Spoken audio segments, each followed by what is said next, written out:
ATM குரூப்ல பெரியவாளோட ஜெயந்திய வருஷா வருஷம் ரொம்ப விமர்சையா ஸ்பெஷலா கொண்டாடிட்டு இருக்கோம். அந்த வகையில இந்த வருஷமும் ஸ்பெஷல் ப்ரோக்ராம்ஸ் நிறைய இருக்கு. இந்த ஸ்கிட்டோட பேரு Bhagavad Gita life manual for humans. அம்மா பாட்டி நான் ஸ்கூலுக்கு போயிட்டு வந்துட்டேன்.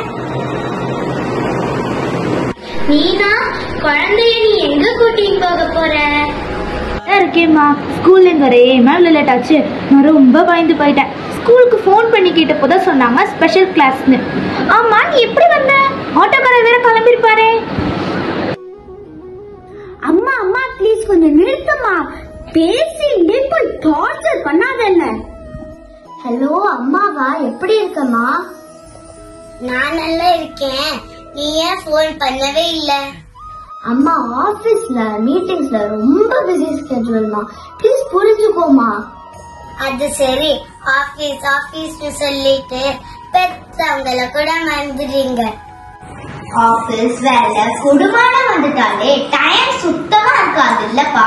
நான் நினைக்கிறேன் பாட்டி தாத்தா ஆனதுக்கு அப்புறம் தான் கீதா கிளாஸ்க்கு எல்லாம் போக முடியும்னு. பணம் சம்பாதிக்கிறது ஒண்ணு மட்டும்னா வாழ்க்கையில எல்லாருமே எப்பவுமே குறிக்கோளா வச்சுக்கிறது அவசியமாப்பா. அப்போ பண வாழ்க்கைக்கு அவசியம் இல்லைன்ற, அப்படி திங்க் பண்ணா தப்புன்ற. சின்ன வயசுல கீதை படிக்க அவசியம் இல்ல, டீனேஜ்ல கீதை படிக்க மனசு இல்ல, மிடில் ஏஜ்ல கீதை படிக்க டைம் இல்ல, வயசான அப்புறம் கீதை படிக்க முடியறது இல்ல. Chapter 12 observe your mind in the higher. நாம எல்லாரும் மெட்டீரியல் லைஃப்ல சௌக்கியமா இருக்க பகவானை வேண்டிக்கிறோம். ஆனா உண்மை என்னன்னா, பகவானை அடையறதுக்காகவே தான் இந்த மெட்டீரியல் லைஃப் நமக்கு கிடைச்சிருக்கு. இதை நாம புரிஞ்சுக்கணும்.